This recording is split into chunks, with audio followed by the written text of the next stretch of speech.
ফুটপাতে ভ্যান রেখে টাকা তুলতে পারতে কেউ পারবে না। অতএব যে করে তাকে ধরিয়ে দিবেন, তার ব্যাপারে আমার কাছে খবর দেবেন। যেখানে অন্যায় হবে সেখানে প্রতিবাদ করবেন।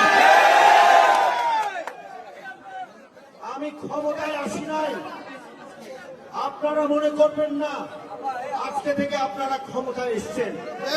আপনারা মনে করবেন আজকে থেকে আপনারা কর্মী হয়ে গেছেন, সেবক হয়ে গেছেন। যদি আপনাদের মধ্যে এই মন কারো থাকে যে না আমাকে দিয়ে এগুলো থেকে সরা যাবে না, যদি কেউ থেকে থাকেন কালকে থেকে আমার সাথে দেখা না হলেও চলবে।